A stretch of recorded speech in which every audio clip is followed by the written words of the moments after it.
Welcome to another episode of Casual Cinephilia, where enthusiastic amateurs talk very passionately about movies.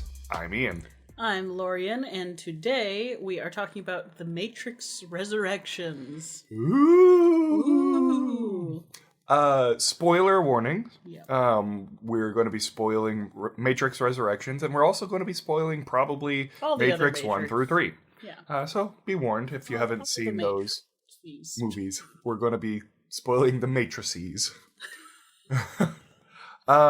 Before we get into this, other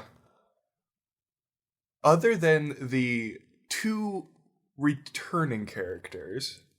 of the returning characters, and the Morpheus guy, can you name any other characters? I think I can name one. Bug. There's one named Bug. Bugs. Sorry. That's the only one I can remember. And then... Off of Bugs Bunny. No. Neither can I. Bugs is the only one I can remember. And I can only remember it because I was like, half the time pretty sure they were trying to like push a new term into the like lingo of, like bugs, we got, or we got bugs, or, the way they kept using the name, I was like, Are they referring to the things incoming? Because they introduced the new like horde mode or whatever the shit they called it.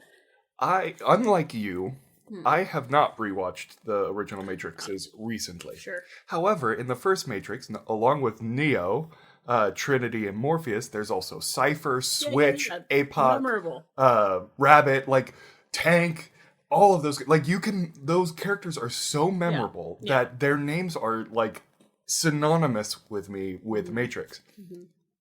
I did not get that at all with any of these characters. Here's your mistake. I'm going to tell you what your mistake was right now. Please do. You didn't rewatch 2 and 3.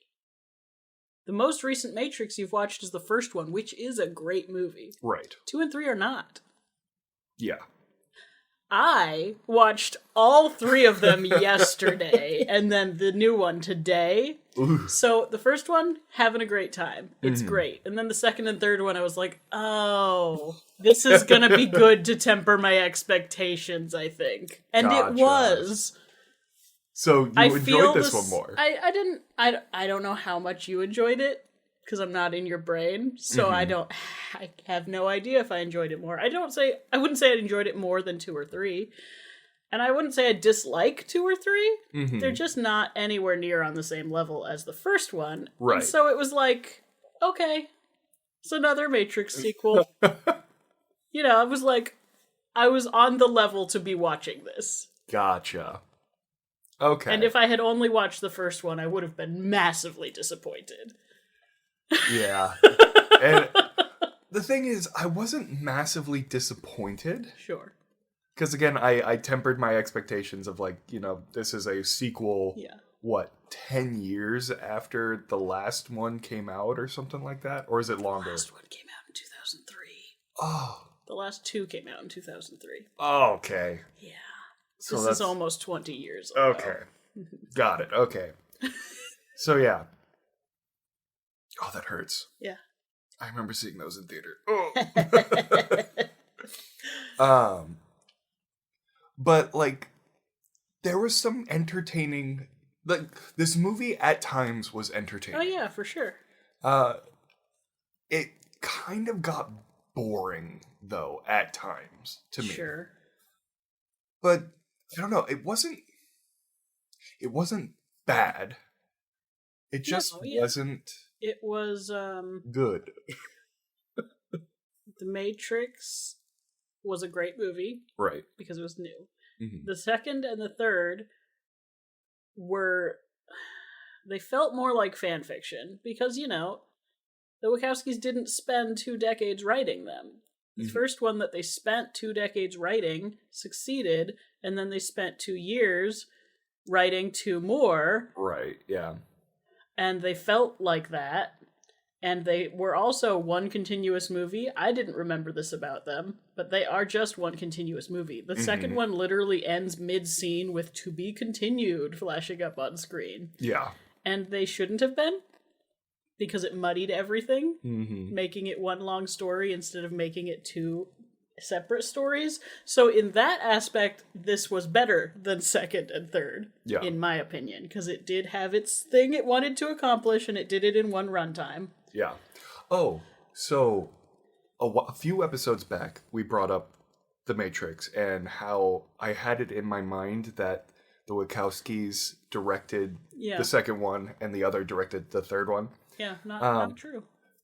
It is true. Okay, it's not credited as being true. Because they were both filmed simultaneously. Oh, so it was like a first unit, second unit kind of a situation. And so technically, with your perspective of them being one film, they both directed the one film. However, because they were filmed at the same time, one directed a majority, if not all of one, and the other directed the rest.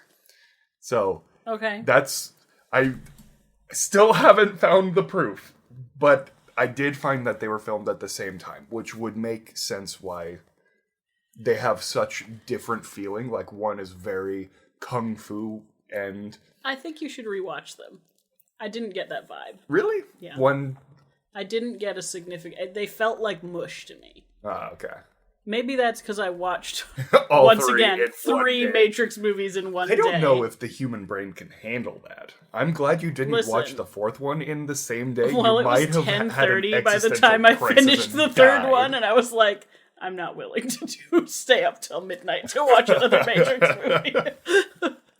But I also, like, the first one presents a lot of cool stuff. It's, like, staying within a framework of, like you do in your teaching, where you bring up an idea.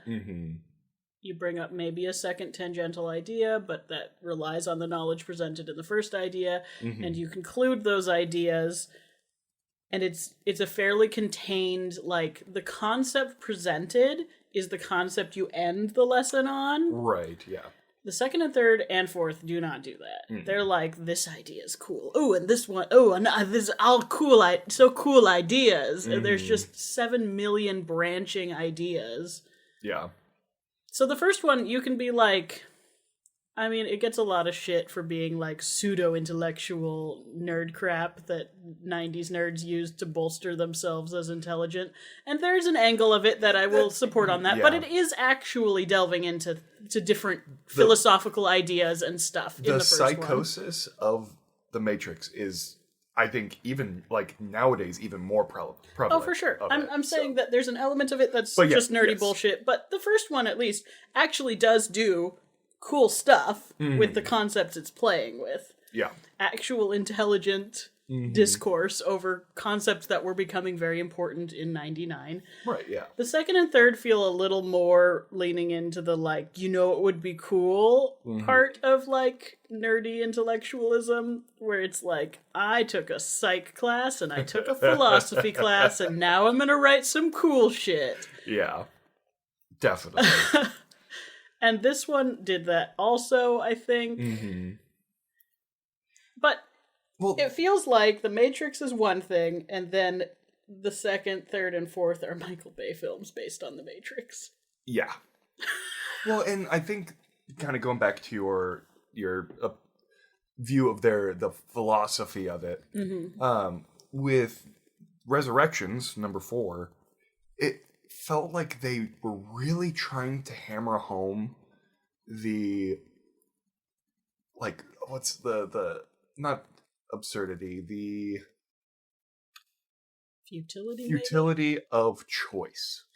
Yeah, it was interesting. And then they didn't do anything with it. Here's the thing, they brought it up I wish I would watch... They brought it up more than that. Yeah. Because I watched the third one last night.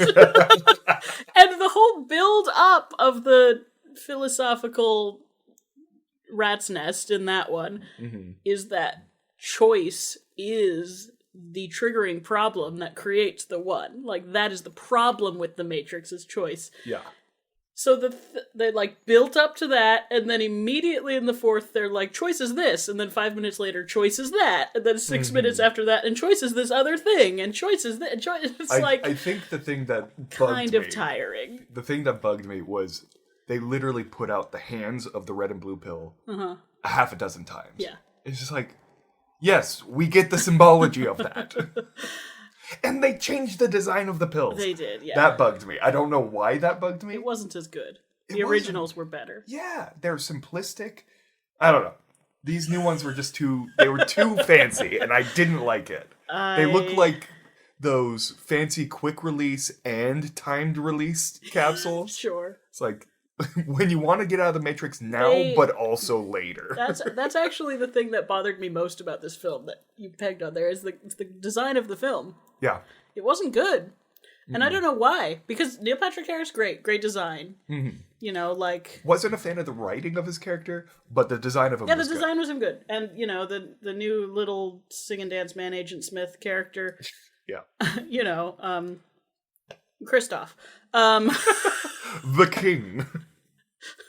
It's the fucking actor's name. Whatever. Christoph. Yeah. We're going to go with Christoph. Yeah.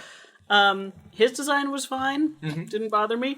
But the thing is, the 90s are back aesthetically. Mm-hmm. So why were we not diving full bore back into the Matrix hero characters 90s aesthetics? Why was he wearing a pea coat? I don't want him to be wearing a pea coat. I want him to be wearing something stupid that has long tails and swooshes. A long black leather duster. You know, like, what bugged me... Well, okay. One, I will give credit to the design, but also it bugged me, was the world in The Matrix was designed after 1999 world, right? Yeah. Or turn of the century, 2000, whatever. Sure. And so they had to update the world to modern day to be recognizable to the youths. Sure. Which, hacking the mirrors, fine. That's kind of cool. Yeah. Like, that's cool. It makes sense. There are no phone booths anymore. Yeah. It makes sense. But why couldn't they just make it 1999? I don't know. Like... I wasn't bothered by the fact that it wasn't 99. But, like, why was it modern day? Well, because that... It makes it obvious that they have updated the Matrix. It makes it obvious that this is a new system. Yeah. I just didn't understand why the characters who aren't new characters. Mm-hmm. So, but basically, my main problem was with Neo. Yeah. Trinity was basically in the Matrix the whole time, so she didn't get like a cool leave and come back until the very end, and they did her look at the very end. That was fine. His look at the end was great too. But I don't know why his look for most of the movie was like middle management on a weekend trip. Yeah. Or John Wick. He just was wearing John Wick's costume for most of the movie. Yeah. Yeah. Which, first, a compliment to pay to this movie, his work on John Wick made him way cooler in the fight scenes in this movie. He knows how to do that sort of action way better than he did 20 years ago, and it was very cool. He was better than everyone else. Yeah.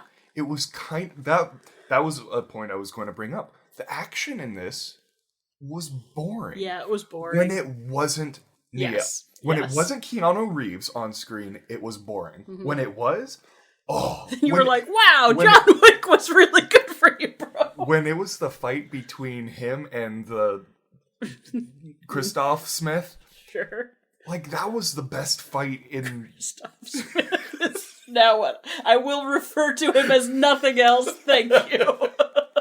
But, like, that was one of the best fights. Though it was completely out of nowhere with the Merovingian coming out of nowhere. Which I hated. That was so weird. That was entirely unnecessary. So unnecessary. And it was, like, weird fan service. Like, fan service towards the movies that people weren't as fans of. Yeah. I was watching it with Jacob, who hasn't rewatched the other two recently, and he goes, "Are we supposed to know who that is?" I was like, yeah, but it's fine. Doesn't matter.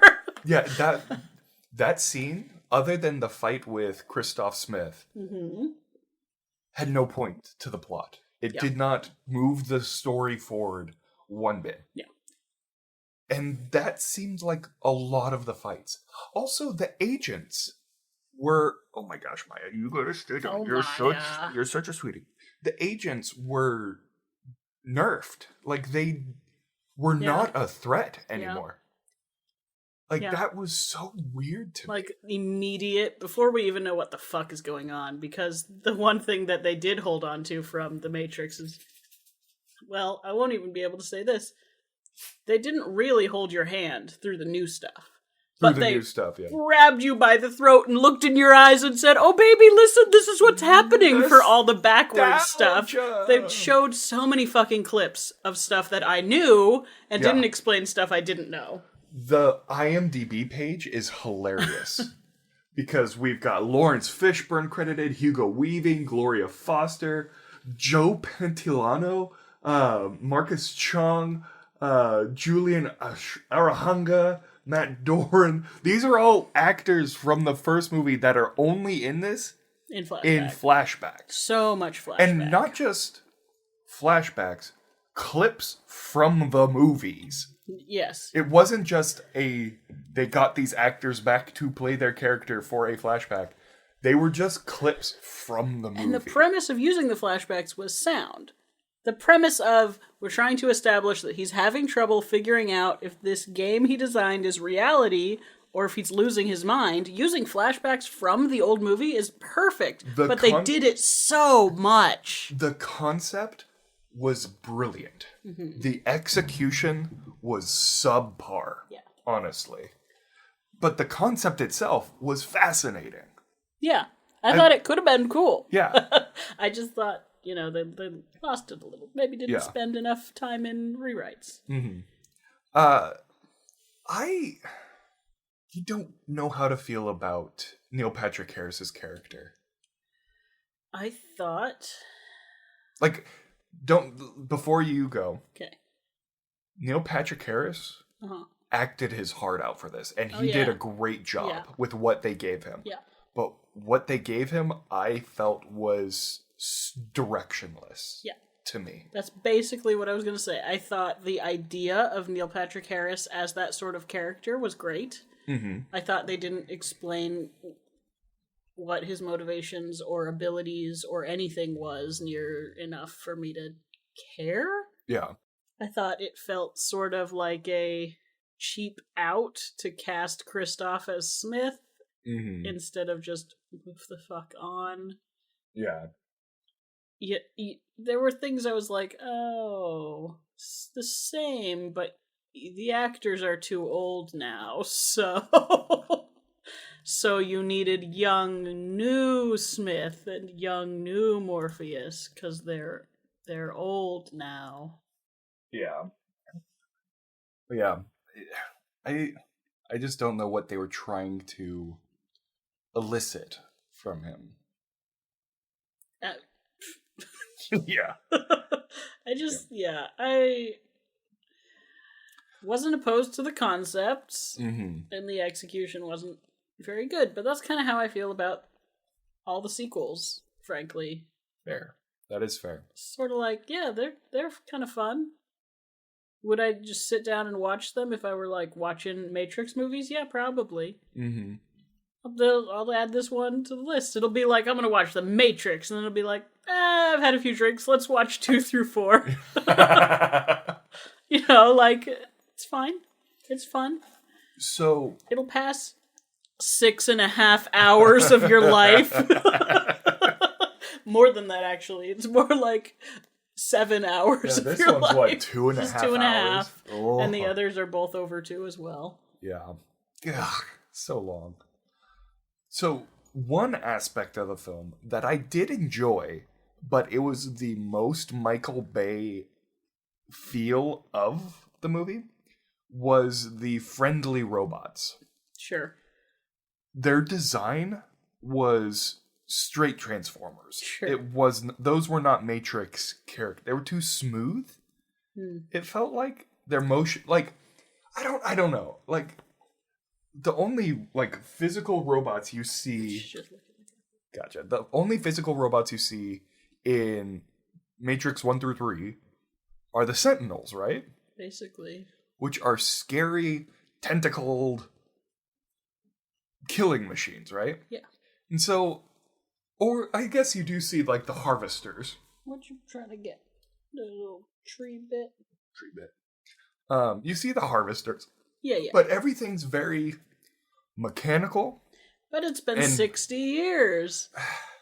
They wanted an aesthetic upgrade with all that artificial intelligence of theirs. But robots don't care about aesthetic. They do in The Matrix. Haven't you been watching? They care about love and beauty and all that shit. They're just words, Ian. You really need to watch 2 and 3. I think it'll color your view of this movie in a whole different shade of puce. Fair. Okay, fair. I just don't want to... Listen, I don't want to... It doesn't hurt the first one. Commit to 5 hours. Yeah. It's not quite 5. It's like 4.5. Okay, I don't want to commit 4.5 hours to make a 2.5 hour movie slightly more digestible. Yeah. I don't know. I liked their designs. I just felt like they didn't fit with the Matrix. Yeah, that's fair. I really liked the ball-bearing hologram stuff. That was cool. It didn't follow any rules of physics. It didn't. But not at all. But okay, whatever. Like when they were in that like tube thing where he like formed in, I was like, oh, that's interesting. Cool. They can have him like on the ship. And then he just like showed up all over the place, and I was like, oh, And then like he infiltrated like what's holding his magnetic field together? If that's what we're going with. The power of friendship and love. And now we've finally resolved the story of the 1 and learned that it's actually the 2. Which actually doesn't bother me. No, that's fine as a resolution to that story goes. I enjoyed it, and they shoved it down your face. Yeah. Down your throat. Down your face. Down your face. That every time they touch in the previous movie.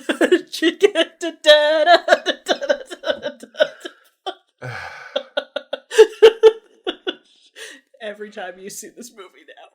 Yep, every single time. But every time they touch, something miraculous happens, you know? Yeah. And so... That one time where we had to linger on a 10-minute sex scene between them, and everyone in the whole city started fucking in another room. They were encouraged through the power of love.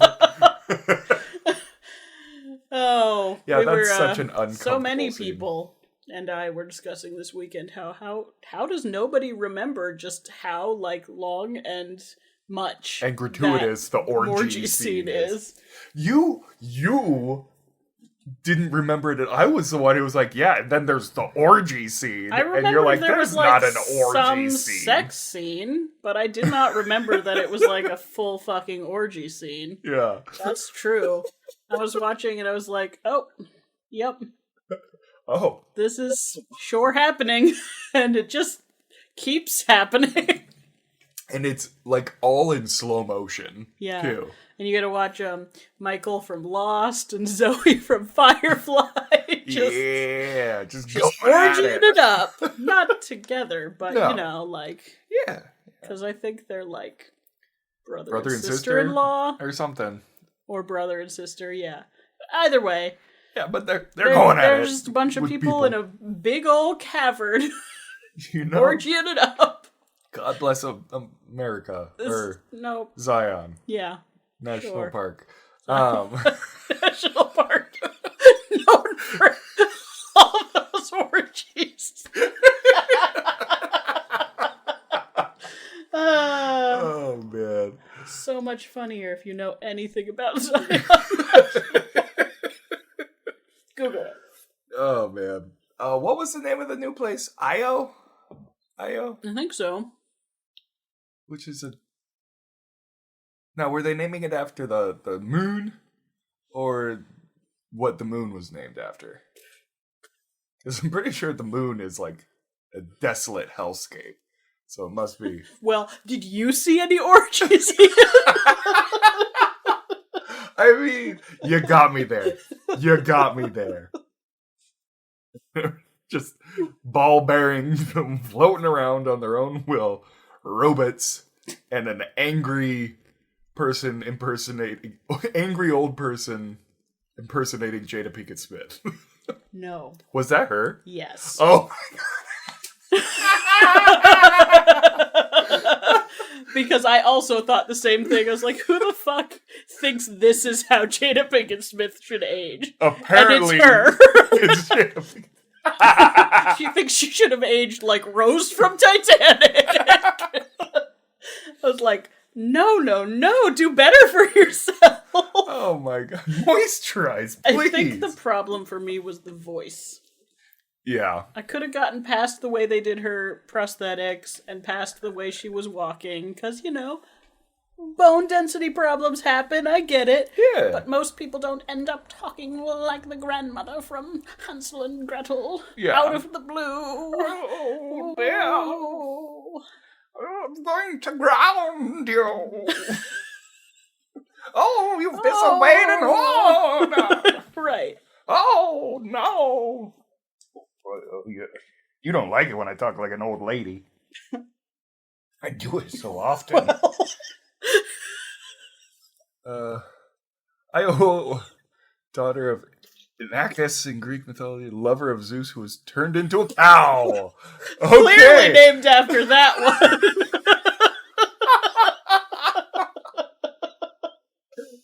Okay. Go in, just Apparently in some Maori traditions, it's part of the name of the supreme god.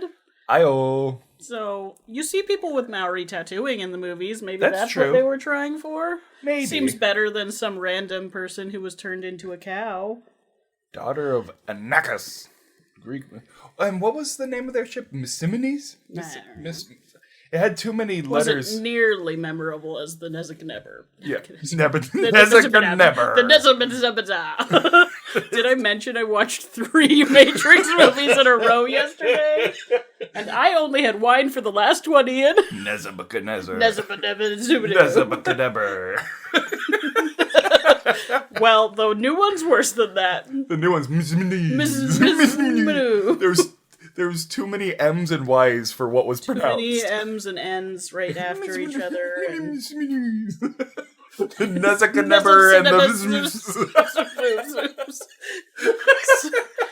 It's like Mew Mew, but at least Marvel was like, let's talk about it. Oh. Never.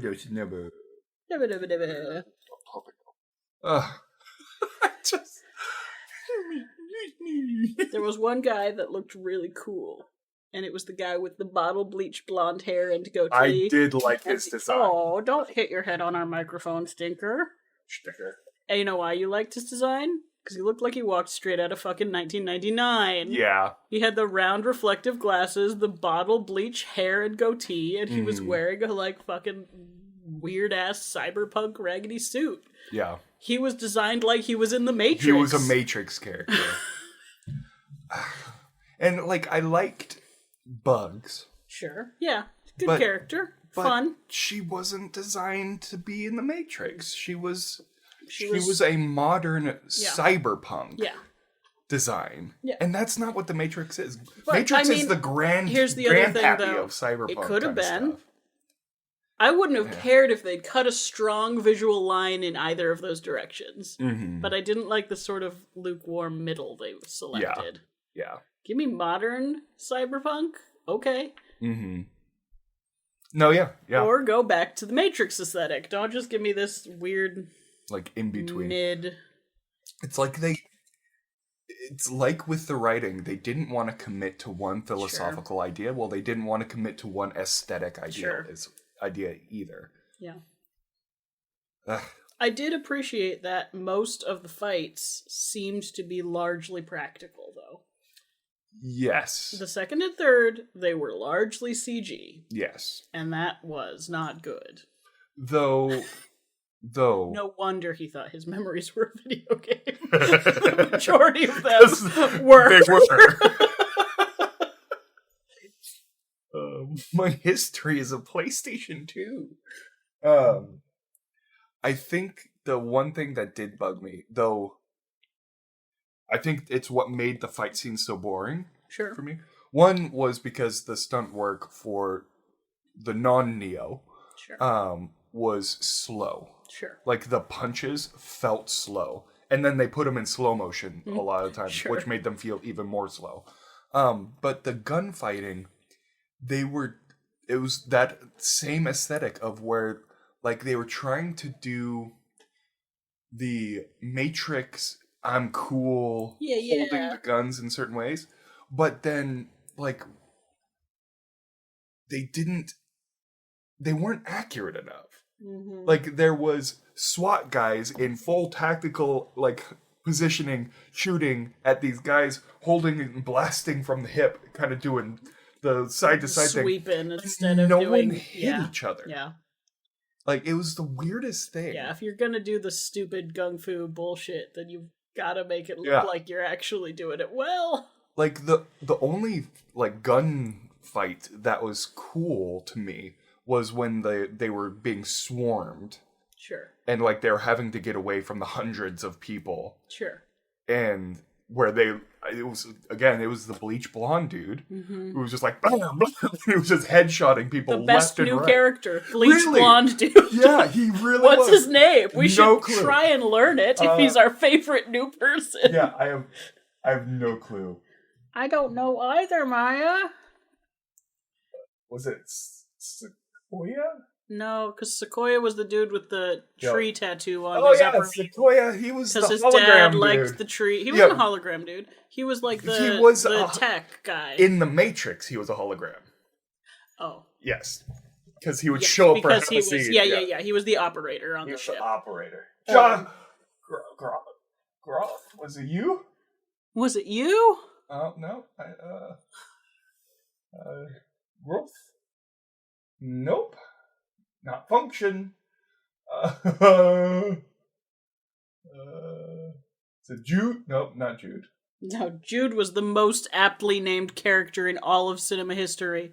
I was watching it. I was like, this is a movie whose direct predecessor ended with Neo forming the cross out of his chest as he died, and you're gonna show us a character named Jude in the first scene and not think we know what's happening? Oh, jeez. It was this guy, Shepard. That guy, yeah. Wow, he looked way cooler in the Matrix than in the real world. He did. Good for you, Shepard. Yeah, look at that. Yeah, that's the Matrix. That's straight 90s badass. That's good shit there. Best character in the whole movie, Shepard. Shepard in the Matrix. Shepard outside the Matrix was like, what fine. A weak sauce. Inside the Matrix, Shepard, best character. Yeah, MVP. Oh, man. I don't feel like I have much more to say. No, I don't either. It's fine. Yeah. I do feel like they needed also to decide how Tiffany felt about her life, because there was like that one scene where she like randomly starts talking to this famous stranger she met in a coffee shop and goes about how unsatisfied she is with having children. And then like the next time they talk, she's like, but my children. And you're like, Yeah. I'm just gonna put this out here. She's a horrible wife. Oh, mother. Very much so. Yes. like Tiffany's bad. Trinity, she's fine. Tiffany, she's bad. Tiffany's bad news, man. I think my final thought on this is I like that they finally gave Trinity her due. Yeah. But I wish she would have been in it for more than the final act. Yeah.